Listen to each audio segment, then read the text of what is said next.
Welcome back to Super Sentai Buddies. This is episode 4 of the Spider-Man Who Loved Me, the internet's best and maybe only podcast dedicated to the Toei production of Spider-Man. Every week we watch an episode of the show and we share our thoughts with you, the listener.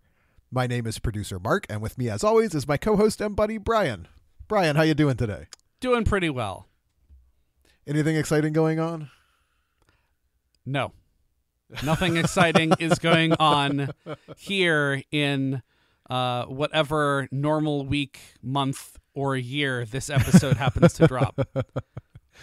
It is a very average, generic day of the week. Not even worth really mentioning which specific day of the week it is. Right. There's no reason. Nor mentioning any holidays that might or may not be around the current time you're hearing this episode. Right. It's just an average, everyday day here in the same week that you, the listener, are listening to us. Right. This is not a pre-recording stashed away for emergencies. So, before jumping into this week's 5 stars, which I will apologize to you for, that was a disaster of a pick. I was not thinking. That it is a disaster of a pick because, I'll be honest, there's going to be qualifiers around how we approach this. Yeah.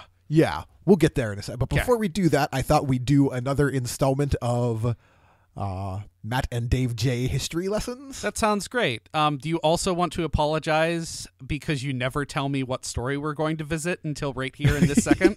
I feel like it keeps it more fun to just get your reactions to it. I'm glad you feel that way.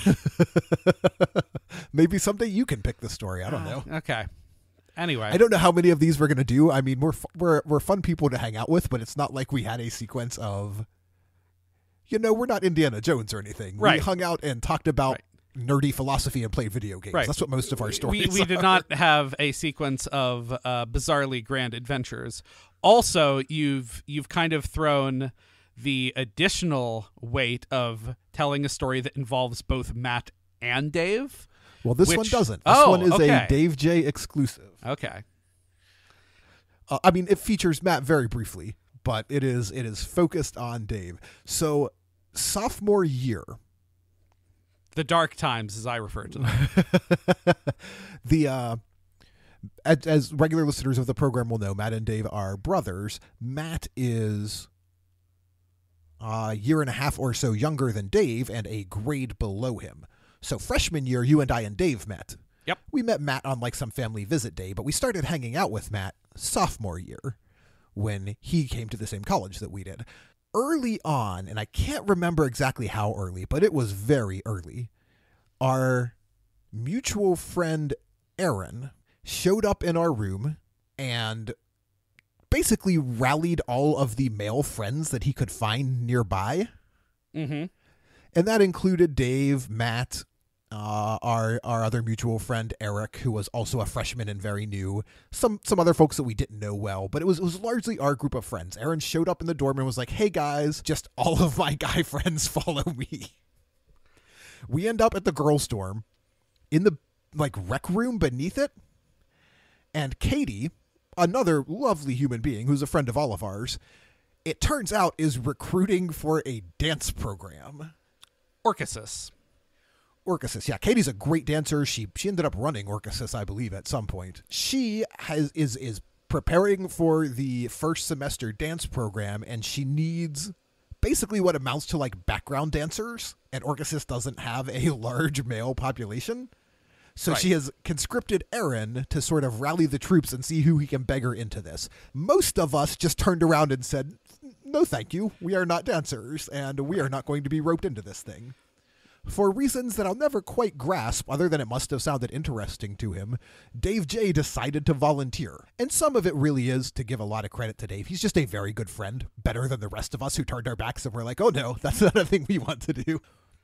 Dave agrees after getting an idea of the part that he has been offered. I don't know that Dave would have agreed if it was just show up and do this goofy dance routine. But the dance was structured around the popular, I guess is the right word. I don't just well known. It's structured around Copacabana, the song Copacabana. Yep. And Dave is playing Rico. Yep. This mobster, basically. And his entire role in the song is basically to, like, saunter onto stage. Mm-hmm.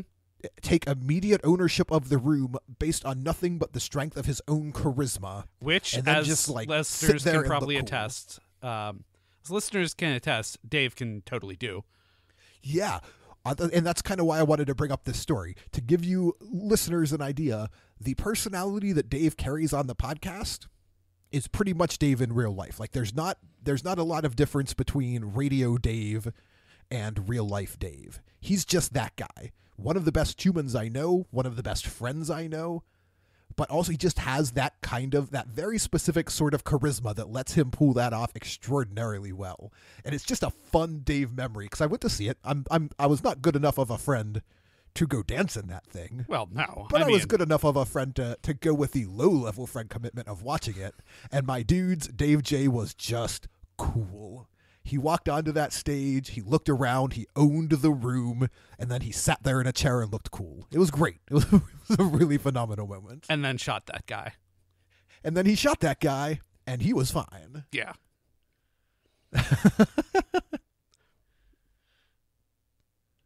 Anyway, that is the start and end of that story. It is just one of those images that just kind of lodges in your brain, and I thought it would be a fun one to share with the listener. Yep. So yeah, amongst his many other accomplishments in college, Dave J, totally a dancer. He can put that on his resume. I don't know that he did any actual dancing. There must have been a couple of steps. I don't know. If you count walking to a bar table with doing no dancing moves steps, then yes. So this week, for our 5 stars, I had texted Brian a few hours before the show began. Almost 3 times the amount of warning you got last week. Yeah, thanks. Not last week, last time. Who knows? Last how long time, ago yeah, that right. was. Yep. This is. We didn't think we needed another emergency episode in the can. This is just. Well, of course, last week, because we do this every week. And I was in the process of fixing up some kitchen chairs. We finally got chairs for our dining room table. Mm-hmm. It's a nice set. We got 8 really nice chairs to put around it, but we got them at like a resale shop, so I had to tighten them up a little bit. You know how it goes. Yeah. So I was in the middle of doing that. I grabbed my phone. I texted you and I said, "Hey, let's just talk about video game RPGs for our 5 stars." Right. My thoughts were, it's already 5:00. I haven't put a lot of thought into this. I need to pick something that's super familiar to me that I can talk about real casually. Right. That was a disaster choice. That because there was are a 8 disaster billion choice. of those things. I mean, we're going to have qualifications out the wazoo on this. The fact that RPG is almost like not a distinct genre anymore. Yeah, we should have picked a clean subgenre, or at least like framed it around a decade. Maybe I could have said, let's pick the best 5 RPG franchises. No, Right, I didn't right. do any of those things. Right.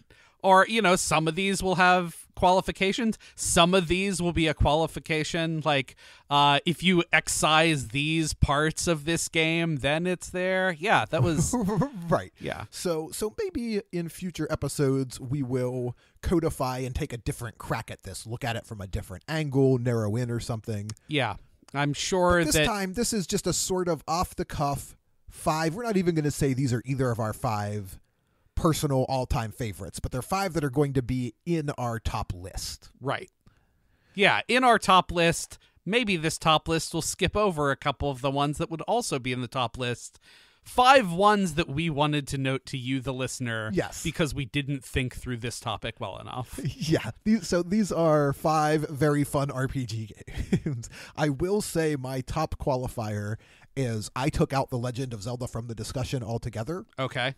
Because otherwise I would have just been sitting here like, well, 5th star is Breath of the Wild, and 4th star is Wind Waker, and 3rd star is Link to the Past.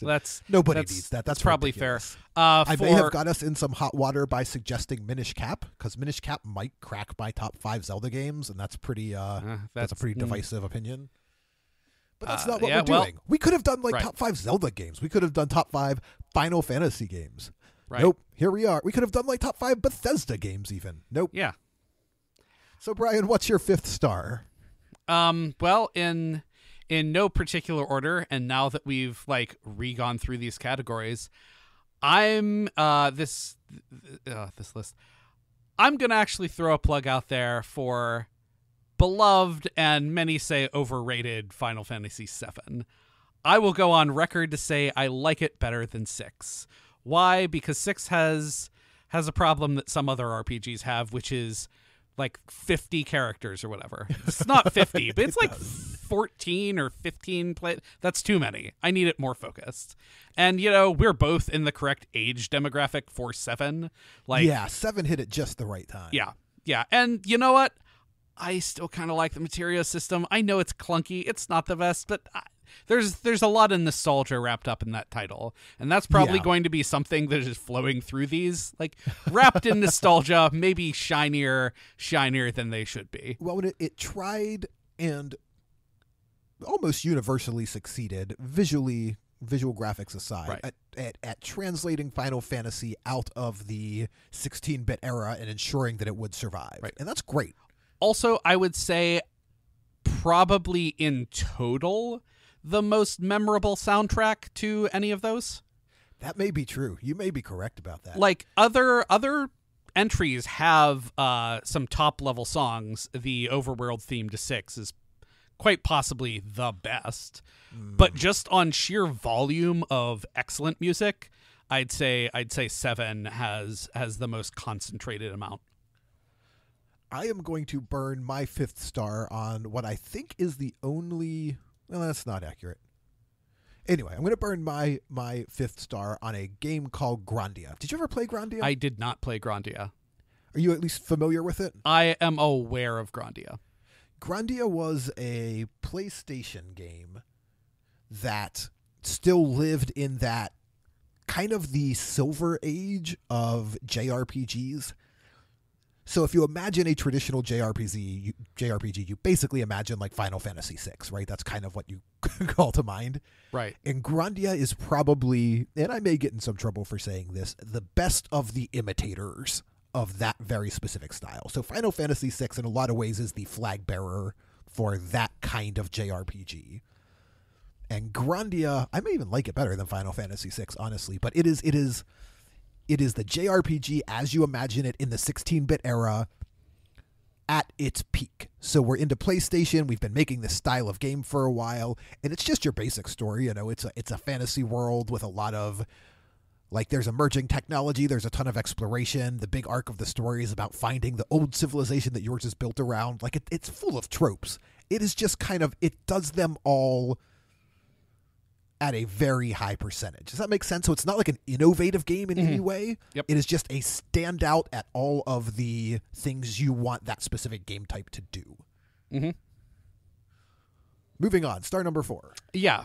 For me, the original Mass Effect. Ooh. Like, the mechanics of the game are better in 2 and 3. But like the core RPG-ness and the reason why you care about everything in 2 and 3, that's all from all of the good work that 1 does. I mean, there's a reason why Commander Shepard is up there amongst some of the greatest RPG protagonists of all time. Yeah, no doubt. I am actually going to see you right where you live and answer my 4th star. As I had it written down, I kid you not. Mm-hmm. First Dragon Age game. Yeah. For very similar also reasons. A strong entry. Later games, well, Dragon Age 2 struggled a lot. Yeah. But they would figure out the engine, they would figure out the style better later. But it just lived in a space that, like, the story was so great. It was so dark and gothic. And the story had such a concentration on this really focused narrative, and everything just felt critical all the time. Everything was driven. Yeah. And the characters were fantastic. It was open, it was interactive. It was the most pure fun I had playing a Western RPG maybe ever. Yeah. All right, let's keep it rolling. Star number 3. Speaking of things that are spiritual successors to other things, the best Final Fantasy game that isn't a Final Fantasy game, Bravely Default, Flying Fairy. Oh yeah. On it. So it's funny looking back at all the JRPGs and like, yep, it was all grindy. And yeah, there were a lot of just kind of, paint by the numbers conventions and tropes, but there was something comforting about them, especially because we played them all when they were new. Yeah. So when Bravely Default came around, and it's not entirely a throwback to those things, but it was more evocative of the feel of those things than really the Final Fantasy franchise has been in, I don't know, 4 games, 5 games. Yeah, and this is not worth digging into because this isn't what the podcast is about, but as you well know, that originally started out as a straight Final Fantasy game, and then they kind of moved it sideways. Right. And I think the melding of those two things really, really did it good. And from a story perspective, it starts out feeling like, okay, well, we're 4 warriors going to like find 4 crystals. Got it. Check. And then it just, at a certain point, and rarely do I care about spoiling things that are many years old, but I ain't going to do it, because if there's someone out there who hasn't played this game, this surprise is worth keeping. At a certain point, that game just goes off the rails, and it becomes incredible. And it is, and it's for similar reasons, to not spoil anything, it has one of my all-time favorite moments, and it's something that it's weird because it's something that I don't think every person would get because it just happened like through the game mechanics it worked this way, but it was so good. Also it has an iteration of the job system, which was always my favorite. Like, of all of the Final Fantasy systems of leveling characters, the job system was always my favorite, but they never stuck it in a good game. I do love me some job system. If Star 3 is the spiritual successor star, I will put my Star 3 as Xenoblade Saga. Okay. Or Xenoblade Chronicles, rather. Which, in a lot of ways, is the spiritual successor to the old Xenogears titles. It was a Nintendo Wii title, and it was a new JRPG. So as we've mentioned, much like Bravely Default for a lot of reasons, the JRPG genre got real stuck in a rut for a real long time and got badly surpassed by the West. Yep. And Xenoblade Chronicles was a game that hit, and it lived very proudly in the JRPG space. It wasn't a Western game, but it moved it forward in a lot of really significant ways. It was huge. The plot was great and like appropriately ridiculous. The world was giant and sweeping. It still played like a JRPG, but finally felt like, okay, we're breaking out of those tropes, and we're this genre maybe isn't dead. Maybe we can bring this thing back. And I know it wasn't the only game doing that. I'm not saying it's the only game that brought back the JRPG, but it was one of the big players in that space. Yep, and much to my eternal shame, I never finished it. Well, because it was huge. It was huge, and and I'm real bad at picking up RPGs in the middle if I've let them lie fallow for more than 2 weeks. So yeah, someday. I currently have Xenoblade Chronicles 2 for the Nintendo Switch just waiting for me, but I'm not even starting that bad boy until I finish the book project. It just isn't worth it. Yep. So moving aside from the spiritual successor star, what is star number 2? Well, you had talked about Dragon Age, which is the spiritual successor to my number 2, which is Baldur's Gate 2. Oh, well struck. Struck. And this was a game that I played. I first played it in college, like freshman year, through various and sundry means of playing video games. But yeah, like this is kind of the pinnacle of the old era of top-down RPGs. Yeah, that kind of type. Isometric style. Yeah. This was. Yeah, and the little sequel, Throne of Baal, is fine, and the game before it, Baldur's Gate, but Baldur's Gate 2 specifically, that's Minsk and Boo stand ready. It's just everything you would want out of that kind of game. in the advent of the Steam era of computer gaming, there have been a number of titles produced that harken back to that style, and I will play all of them just because I love it so I'm much. currently in the middle of playing through Pillars of Eternity. Pillars of Eternity is so good. Yeah, Holy like it's. cow. I was playing. I'm like, yeah, this genre isn't dead, or at least I'm contributing money to this genre. But yeah, Baldur's Gate 2. My number 2 star is maybe the biggest reach for me on the board, but I committed hundreds of hours to this franchise, so I had to put one of them on there. It is Might and Magic 5: The Dark Side of Xeen. Okay. So not Heroes of Might and Magic, which ultimately eclipsed and became the much more prominent of the Might and Magic franchises. Right. But Might and Magic was one of the first games in the like Dungeons and Dragons-esque RPG space for computers. Right. That's you're walking around in kind of a first person view. Yeah, first person perspective. You've got a party of 4 that you get to pick. Race, you pick your race, your class. You assign them weapons. You're wandering around like finding magic weapons, trading out weapons for better weapons. You're picking up healing spells. You're managing your hit points. It's and all of the things you fight are very evocative of Dungeons and Dragons. It's just what it is. It's one of the first games that managed to put that to a visual medium, and for its time they were huge. They were dozens of hours long, each of them. And my father and I used to play them together when I was a lad, which is also part of why I love them so much. I like the use of when I was a lad, because if the rest of this game list hasn't indicated that we're old people who like old people video games. Hey, we threw Xenoblade Saga in there. Yeah, that's true. Before number 1 star, Brian. Okay, before I get to my number 1 star, I do have an honorable mention because I feel real bad for not having in the top 5, which again is because we screwed up thinking through this category. I have to honorable mention Skies of Arcadia.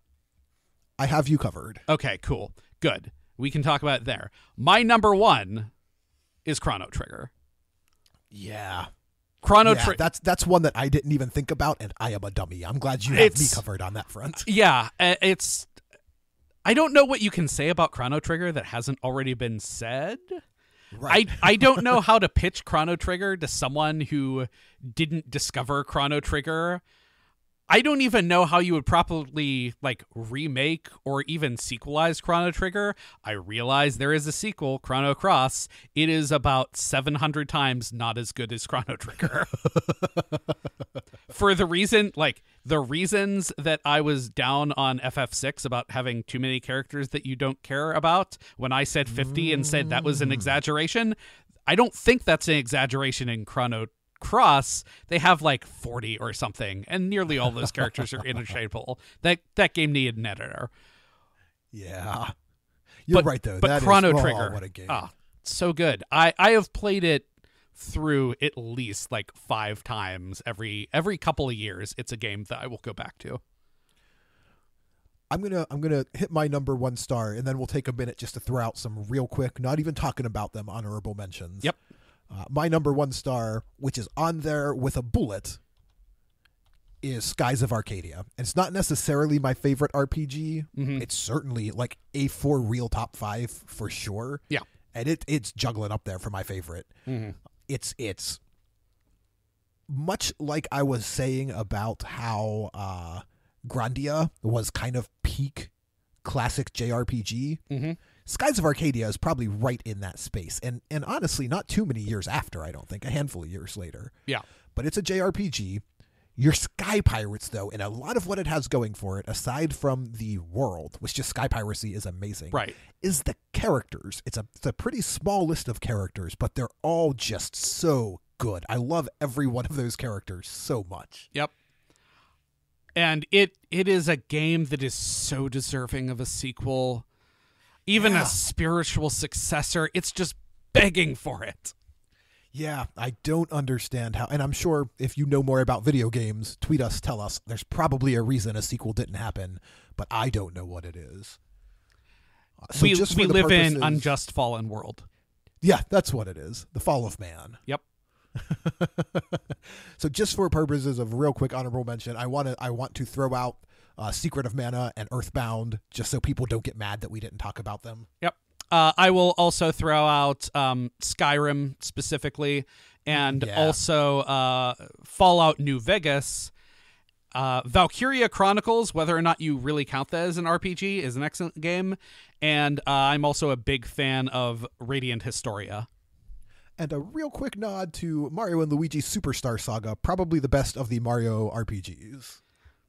Excellent. I'm sure we've compiled a list that no one will argue with, and they value our metrics. This is actually a thing I like, so if you are listening to this and care to tell me what your favorites are, you can hit me at RORADIO, RO Radio on the Twitters. I would love to hear about it. I think that's right. I will edit that if that is not my Twitter handle. It's good. It's good. We're really doing this professional show here. We are. We're top-notch professionals. Yep. So that discussion that you and I could probably have for, a dozen hours? Yeah. Well, Maybe I mean, more? It had to be low prep because we said 5, and then obviously we threw out like 20. I did put Skies with a question mark only because I thought it might appear on your list. So I was prepared to put Secret of Mana up there if you did. Yeah, 5 is too limiting even with the characters we apologize had. to you and to the listeners. This was a dumb category. Yeah, thanks. But what is not dumb is Spider-Man. So we're this going to particular episode, maybe. Oh, you may be right. So we're going to take a real quick break, and we will be right back to talk to you about Spider-Man Episode 4, The Deadly Merman, The Thread of Silver Miracles. Change the apart. All right, and we are back. You are right, Brian. That one was a little dumb. There are some real gaping plot holes in this one. It is still, though, Japanese Spider-Man with its ridiculous, 70s cinematography and smooth jazz soundtrack. That soundtrack, that's a high point. That soundtrack is incredible. Every week it makes me smile. I start the episode, the theme song kicks in, we get hey, hey, hey, yeah. Yeah, engaged. wow. Yeah, that's right. Yeah, wow. It's just it's so good. The theme song is, and then throughout, the background music, everything. Always, so even when it's a dumb episode, thoroughly enjoyable episode. Mm-hmm. Would you like to, Brian, and I'll cover it if you don't want to, but this is such a delicious thing, I'm going to hand it over to you. Would you like to tell us, we open on our 2 lead bad guys discussing their devious plot for this week. Would you like to share with the listener what that devious plot is? Well, I'll try to sum it as best I can.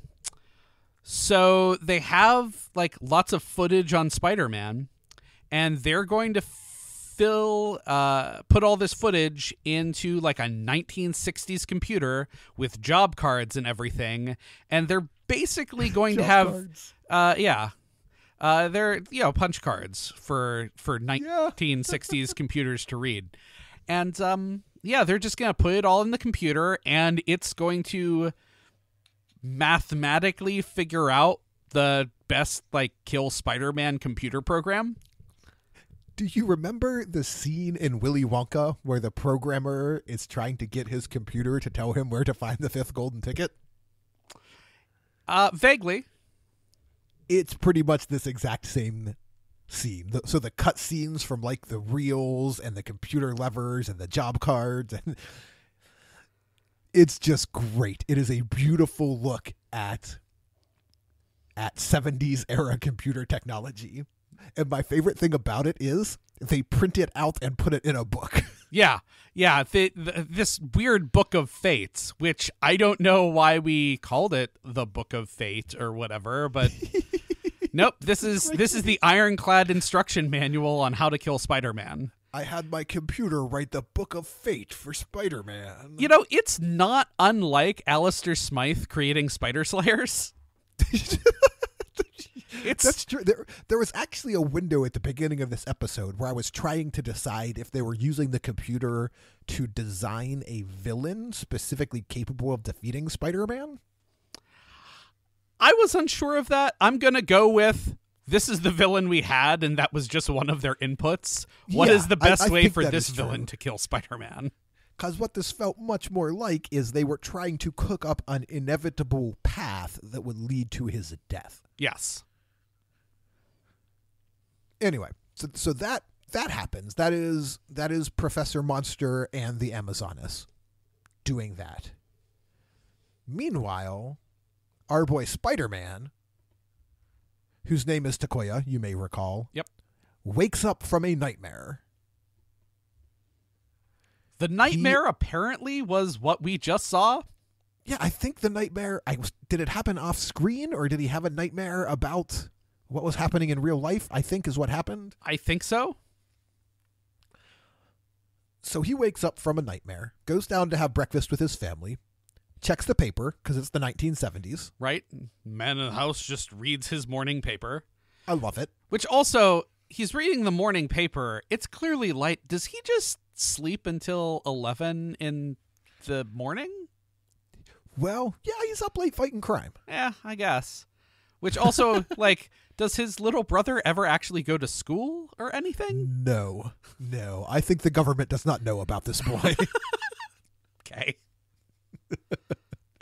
So he's reading the paper, and someone has published an obituary for Spider-Man.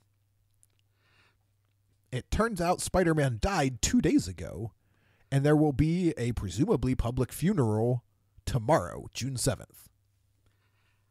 Apparently, they just take your money and, like, yeah, sure, whatever you want to put in the paper. Yeah, you'd think, given that we know this paper is keen on producing pictures and stories of Spider-Man, there might have been a little bit of investigation going into the announcement of his death in the paper. Nope. Just throw down some money. Seeing as Spider-Man is reading the paper, he is somewhat suspicious about this funeral. Yeah. But it does tell us where the funeral is going to be. So Spider-Man gets on with his investigation. And takes his girlfriend with him. Yes. We grab Hitomi, who, as you may recall, is a crackerjack photographer who also sort of wants to be an investigative reporter. Right. At the Weekly Woman. Yes. And she may, in fact, be an investigative photographer, if there is such a thing. I think if you don't have enough money to pay two people to do the news reporting job, there is. And really, isn't that what Peter Parker does? I mean, no, because That's a good point. Parker never actually writes a story. Jameson's always writing the stories. He just brings pictures Right. of Spider-Man. So Hitomi and Takoya go to the church of like St. Peter or St. Jude or something. And the priest tells them that a woman just showed up and asked him to perform Spider-Man's funeral tomorrow. That's that. She just showed up and said, hey, you know Spider-Man, that superhero who's in the newspapers all the time? He died a couple of days ago. Would you? Right. And he's super do Catholic. his funeral? Yeah, it turns out Spider-Man's real religious. Yeah, we actually don't get much information here other than, yeah, some lady came in. No, I don't have contact information. I'm actually really into the idea of Spider-Man being a devout Catholic. I mean, Daredevil already is, so like they've got Fair someone enough, exploring yeah. that. Someone with a very similar power set. Yeah. Yeah. So Takoya processes this information. Hitomi puts in a call to the paper because she works for them to see what they know about it. Right. Also, Hitomi does ponder, like, maybe this woman who put this call in is Spider-Man's beautiful girlfriend. Yeah, she is clearly kind of into Spider-Man.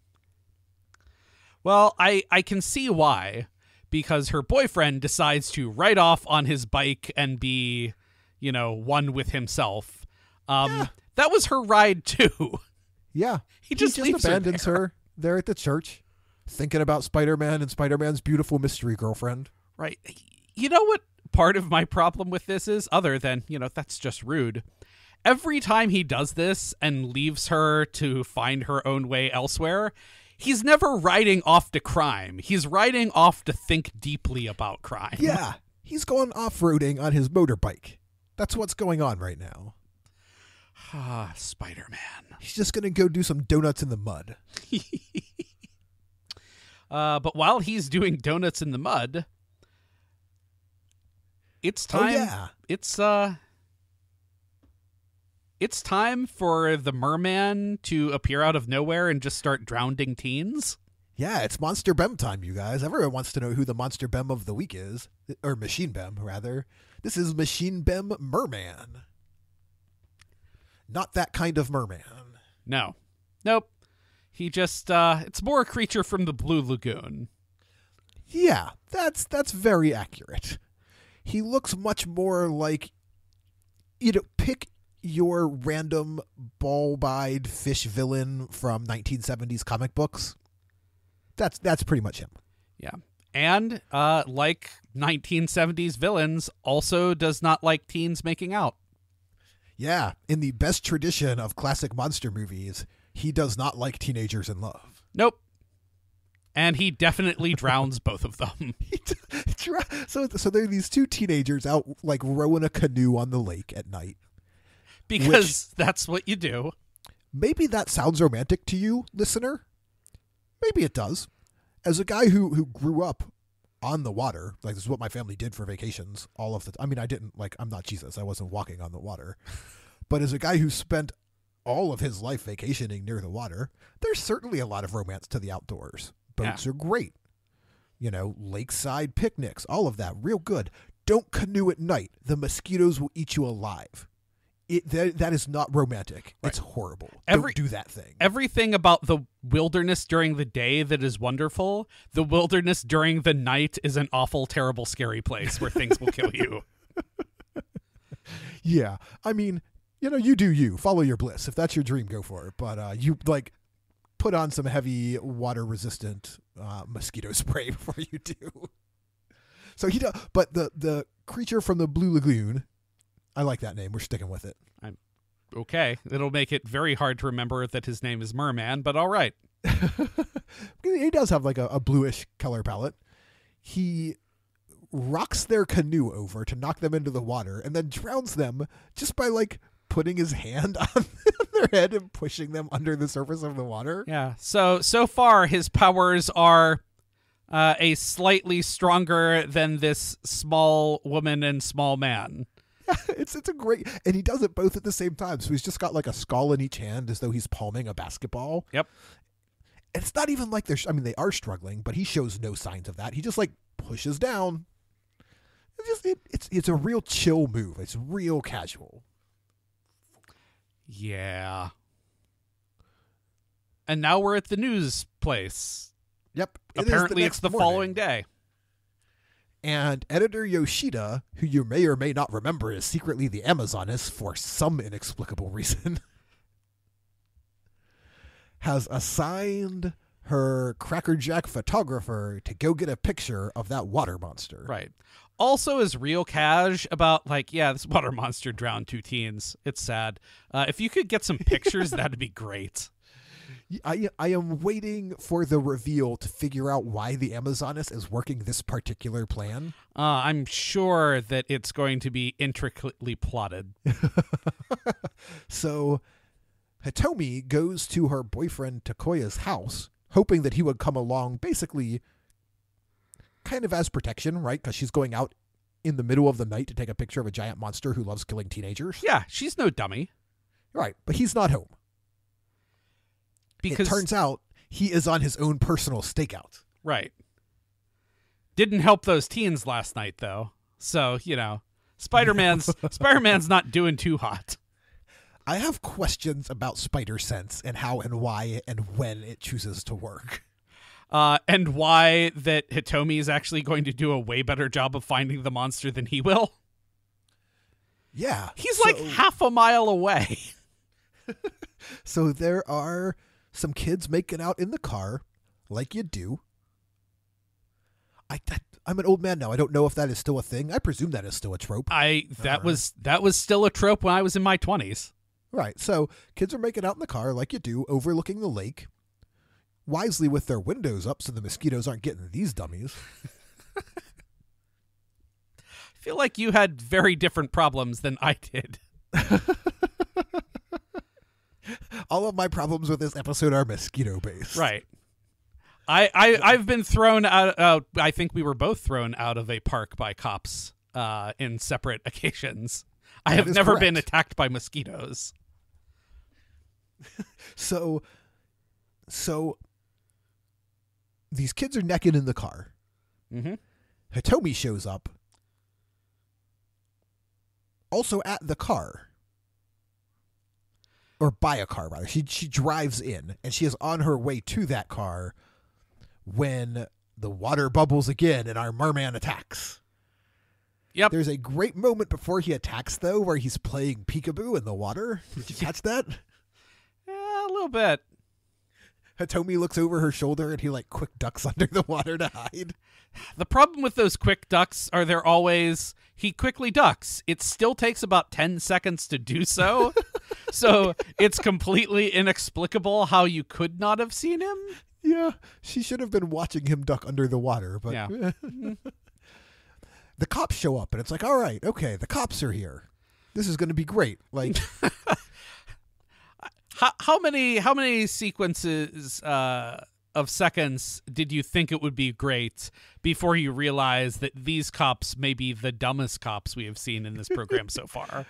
Yeah, basically long enough for the camera to focus on the face of one of the cops. Oh, these guys. But they just show up. They're like, hey, guys, how's it going? I think these are probably night watchmen. I'm not clear that they're with Yeah. the actual police. You're probably right. And Hitomi says, I'm fine. Go away. And they just leave. They're not very good night watchmen. No, they're just out of there.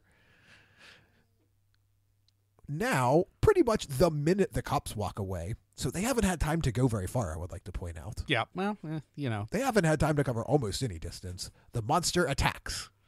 Yep. Hitomi, the hero, snaps a few pictures. Right. Apparently no good pictures, though, unfortunately. Yeah, didn't work out. The cops, nowhere to be seen. Apparently not real good cops. No, Takoya, from what I can tell, on the complete other side of the lake. Right. Not real good Spider-Manning either. Only does the at monster is doing a good job right now. Yeah, a pretty successful monster, all things considered. But he does at least hear the scream, and he goes into Spider-Man sneak mode. Right. Which involves, walking sideways. Doing a sashay sideways dance move. I'm into it. It's the best comical theater sneaking. It's this weird, halfway crouch sideways crab walk sidle. Yeah. He eventually discovers Hitomi unconscious, not dead, which means the monster isn't doing a real good job either. So this is just an off night for everybody. Do you remember how he finds Hitomi? No. With his night vision. Oh, you mean his day for night vision? Spider-Man has night vision. Yeah. Which means what Spider-Man sees is what the audience sees. That is astoundingly not the most surprising Spider-Man power we will discover in these 3 minutes. No. He also has He, weird detection. Yeah, he looks around. He sees Hitomi unconscious. He sees the unnamed girlfriend making out in the car unconscious. Right. And he says, I'm sure the cops will get him. Yeah. Well, I think the narrator actually says that. Yeah. Maybe because in editing they realized that Spider-Man just walked away from his unconscious girlfriend. God, he's a real bad boyfriend. The narrator spackles over it by saying, certain that these girls will be rescued by the police. Spider-Man. The police who just hightailed it out of there, those ones? Yeah. Spider-Man now uses his spider detector to track the merman. Which does not detect spiders. No, it does not. I don't know how long he's had this device. Presumably, it's just part of that bracelet thing, the wrist thing that he has. Is this like in the most recent Spider-Man movie where Spider-Man is just discovering all of the gadgets one by one? I think that is the case. So he uses the spider detector, which the narrator explains is ultrasonic rays or something. Yeah. It detects footprints is what it detects. And he tracks the merman into just like an industrial office building. Right. Now, I want to know, did he track him to the building and then he went into the vents, or did he track this merman into the vents? I don't know why Spider-Man is in the vents. It's amazing. He's crawling. He looks ahead with the aid of his ultrasonic spider vision. He sees up ahead a cage. Not in the vent, but directly underneath the vent. He sees it. Right. Several yards away, he sees this cage. Yep. He has identified there is a cage. Yep. And he just crawls into that sucker. Right. Well, he crawls forward and falls, which, wait a minute, why aren't you sticking to, like, the roof of this vent? You're a spider. Yeah, this is like your whole deal. You have sticky hands. Yeah. You have webs. What are you doing? You just fall into a vent, which I will out of a vent into a cage. I'll note the opening of this cage. I don't see one. I don't actually know how he fell through the vent into the cage. That cage doesn't have an open top. Not like a trap that like a trap door that snaps shut on him or anything. Nope, he just falls into a magical sealed cage. Yeah. Amazoness and Professor Monster are here. Go ahead. No, I was just going to say, this is the first time that all of these people actually meet. Yeah. It's a weird meeting, too. It's kind of casual. Yeah. And they just explain, they're holding this kind of fancily bound book. Yep. And they say, this is the Spider-Man Book of Fate. Yep. It's an actual book, you guys. They printed it out and bound it in leather. Right. Like, so you're going to have a death match with Merman. It's all in this Fate book. Fate's something you can never escape. And here's Machine Ben Merman. And then they ring the bell like it's a boxing match. It's amazing. This is Hell in a Cell, you guys. And also, inexplicably, Merman has, like, sharpened blades on his arm fins. Yeah, turns out those fins are deadly weapons with several inch-long blades hiding inside them. Right, like all mer creatures. Right. Well-known fish ability. Deadly steel blades in their fins. Yep. Anyway, then they just like professional wrestler in, like I said, it's basically Hell in a Cell or Rage in a Cage if you prefer. Yep. Just rolling around doing some wrestling moves. Yeah, Amazoness is clearly turned on by this. Yeah, it's weird. Yeah, a lot of this in here is weird. Yep, there is a point where Spider-Man absolutely gets pimp slapped. Yeah. Just like backhanded across the face. And then Spidey starts to remember that this was part of his earlier nightmare. Yeah, because he says, oh no, I nightmared this. Right, which now suggests that in addition to his other powers, Spider-Man also has not just spider sense for near foresight, but like other foresight. Oh no, I saw this in a dream I had. Yeah, I can see into the future. Like a seer. Yeah. Yeah, this version of Spider-Man has way more powers than our version of Spider-Man.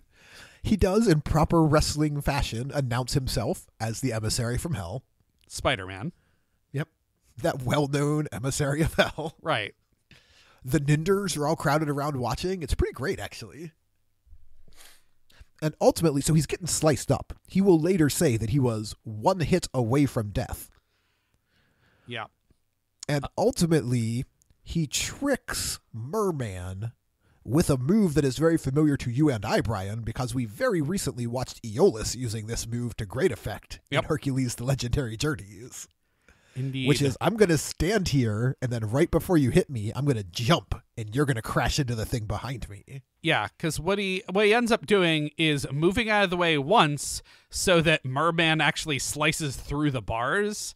And Those then are some wicked steel blades. Yeah, and then jumping out of the way so Merman crashes through those bars so Spider-Man can escape. Spider-Man escapes by diving out a window. Yeah. Is it Professor Monster? Dr. Monster? Professor Monster, yep. He apparently has figured out that Spider-Man must have had some foresight or something, because he says that darn Garia gave him more powers. Right, so he notes this. Yeah. He notes Spider-Man. This was an important plot point for me. Okay. He says, Spider-Man had powers I did not know about. Right? That's an absolute confession by him right now. Right. Spider-Man had powers I didn't know about. But for the remainder of the episode, he will continue to act as though his computer program is still valid. Dude, there are major variables you did not factor in. Your Right. program is worthless now. Why are you still doing this? You obviously should go back and put this new piece of data in. Yeah, it will go write a new alter your program. conclusion. So this, kids, is when business analysts are angry that the requirements have changed, but their users have not gone back to them and informed them that the requirements have changed, and then are confused when they get a different result than they expected. Come on. Tell your people your requirements. So Spider-Man Takoya stumbles home, dizzy, passing out, remembering things from his nightmare. He tells his family he had a spill on his motorbike. Right. That clearly sliced open his chest, which he refers to as just a flesh wound. Yeah, there are no bruises or anything anywhere. Right. Just very obvious lacerations. Right. And he is holding it in such a way that makes it look like he is trying to make sure that his lungs and heart stay inside his chest cavity. His brother and sister are correct to immediately call the doctor. Yeah, they do. They call the doctor right away. But by the time the doctor gets there, he's mostly healed up. He's doing a handstand, but you can see the slice across his chest. What I think happened is when he got sliced across the chest, it also cut up the next 5 minutes of footage into the least comprehensible thing ever. Because I thought we were going somewhere with this. Oh no, have we discovered that he's Spider-Man? No, there's none of that. We don't even have the doctor examine him. I don't know what happens in the next 5 minutes. He's in the corner doing a handstand for no reason at all. Was that part of the heal? Do spiders need to be upside down to heal? I don't know. They don't tell us. Doing a handstand in the corner like it's and everyone reacts like it's just the most natural thing. Right. And then he's healing. They're surprised by the asleep. healing. Then he's asleep having a dream, and then a nightmare of going over the falls. And then he wakes up due to spider sense. I don't know how many days it has been since the doctor was here. There's a moment in there where Professor Monster is saying all is going according to plan. What? What is your plan? Spider-Man's doing a handstand. Is that part of your plan? I don't understand. I don't either. And it's very strange. Apparently, a night happened because we're just gonna there was another night. Hitomi went out to get some photos, and then Spider-Man knows she was kidnapped last night. It feels like last night we should have seen something. Yeah, we needed less handstand time, more what happened during this weird nighttime. So basically, the order of events: Spider-Man gets his chest slit, a doctor comes, Spider-Man goes to sleep, Hitomi gets kidnapped. Yep. Spider-Man has nightmare, Spider-Man wakes up. And via his spider sense, can tell that Hitomi is in trouble. Right. At least half of that was not actually filmed on screen. We're just told that in dialogue. Yep. What we do get, though, finally, is the GP7. Because Hitomi is in trouble from far away. As we've mentioned before, spider sense has a weird range in this show. Weird range, weird setting it off. Yeah, it just randomly activates from time to time. Yeah. But it's time to drive the GP7 to kidnap Hitomi, who doesn't know why she's kidnapped. In a medieval castle in the woods? Which we will find is actually a sewer pipe. Yeah. Why was there a castle wall around this? Whatever. So there's some great wood sneaking, some vine swinging. Yep. Some spider roping at some point. Yep. Some nets. Yep. And then the Ninders show up. There's a little bit of outdoor fighting. The way you do.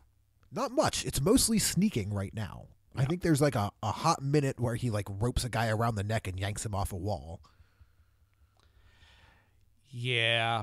And But all go ahead. I was going to say, during this time, the Amazoness is basically saying, like, you have to know who Spider-Man is. He always shows up when you're in trouble.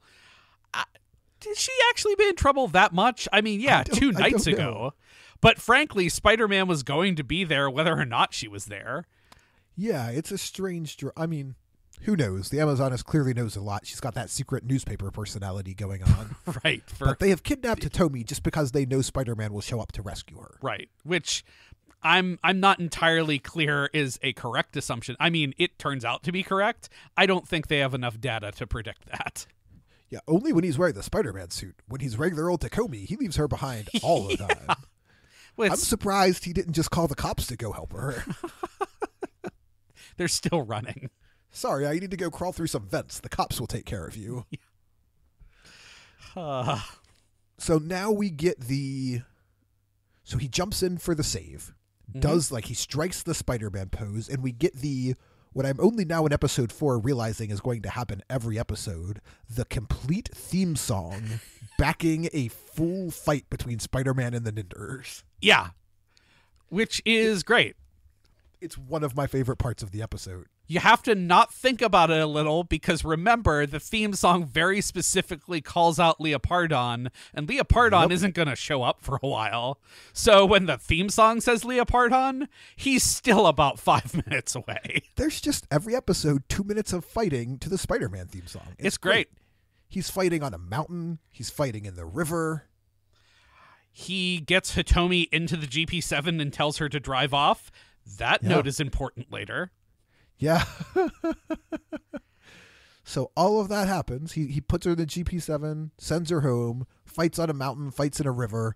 At one point, almost gets drowned in like 1.5 inches of water. Yeah.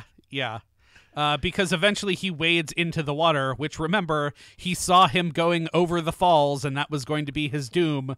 Oh no, now he's fighting Merman in the stream. Yeah, Merman is like, aha, the water, my natural element. And he tries to drown Spider-Man in it, but there's seriously, like, the water does not cover Spider-Man's boot. He has to, like, turn Spider-Man's head sideways to get his mouth underwater. Yeah. Just dig up some rocks so there'll be a little bit of... Yeah. It's like, dude, just choke him. It's like the water is adding an extra layer of complexity to this plan.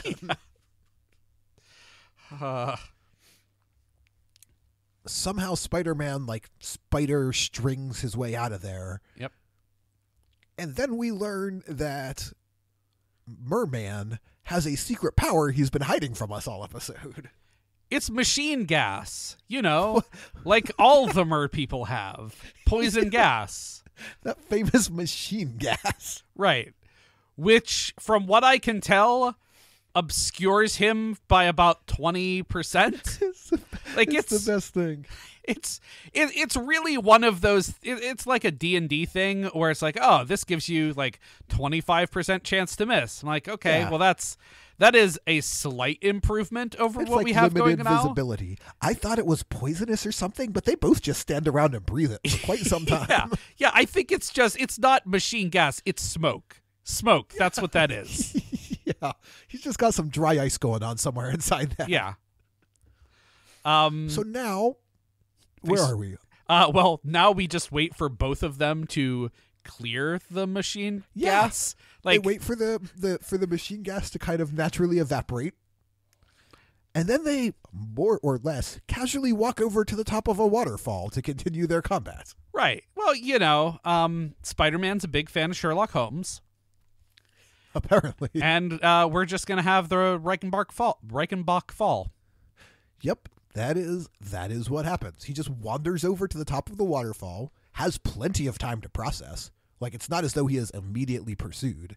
He's standing there for a minute like, hey, this looks like my dream. Boy, this rock I'm standing on sure seems to be slippery.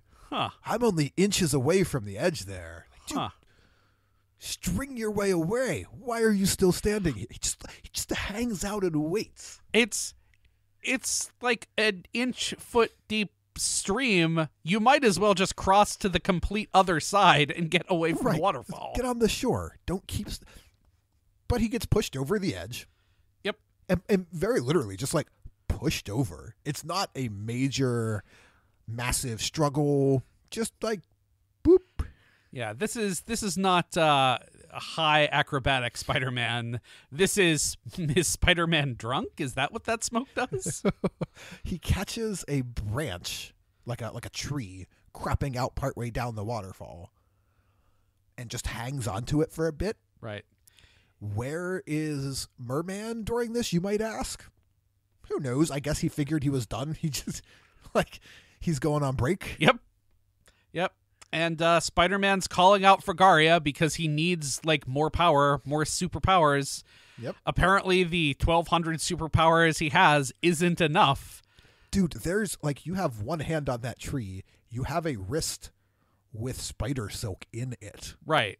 You have all of the powers that you need to solve this problem at your disposal right now. Not for nothing. That waterfall, I mean, it's probably only 20 or 30 feet. There look to be enough outcroppings that he could probably navigate himself down the waterfall without too much injury as well.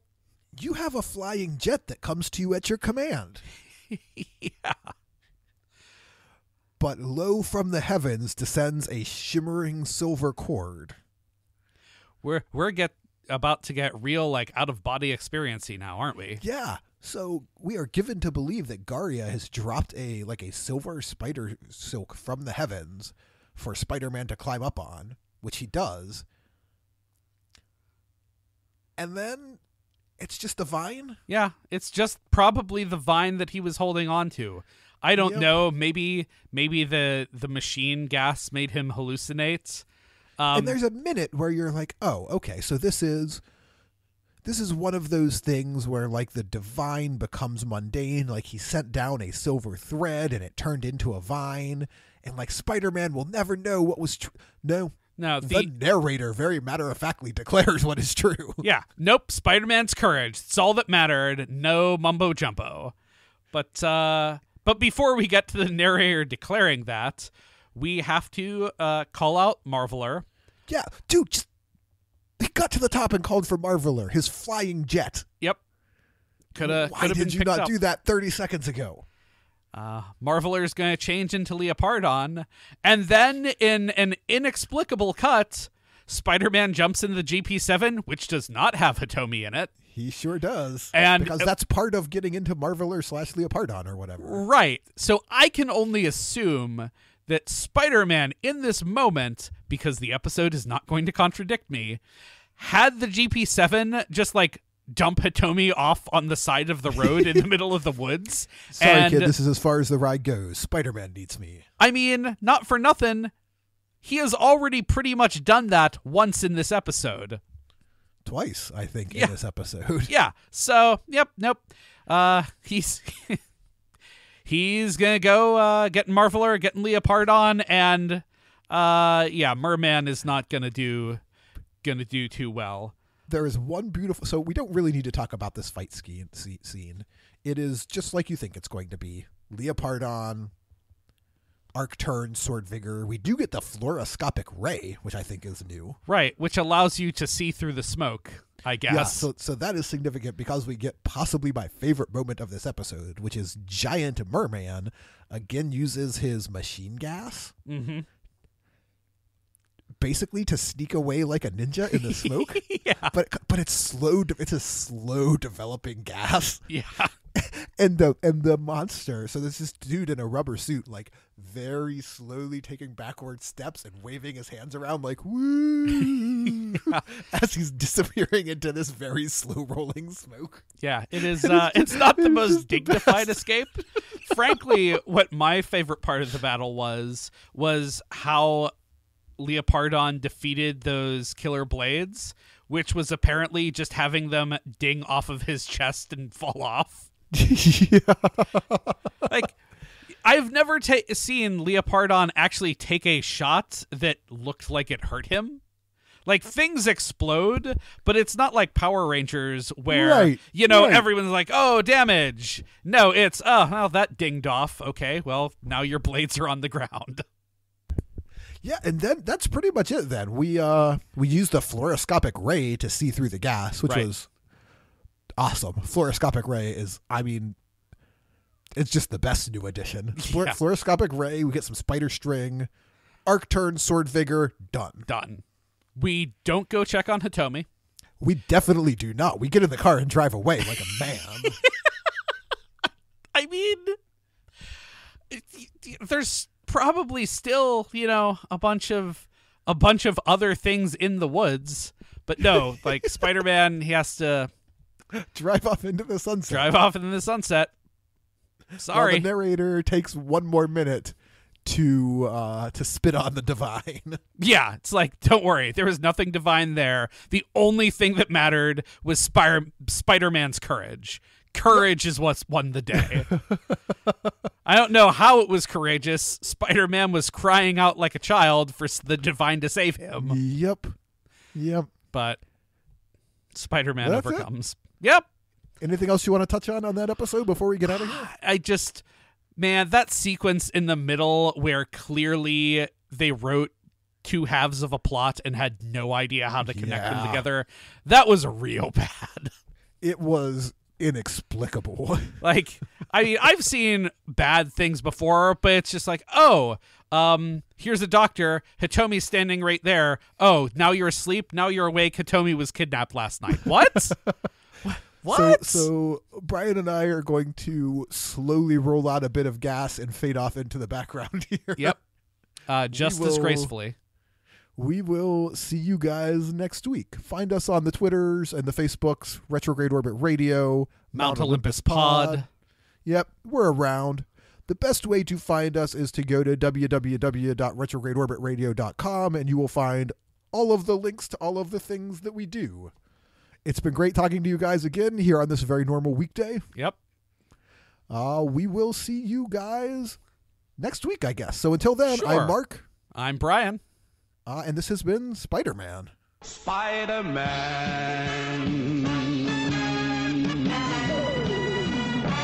Spider-Man.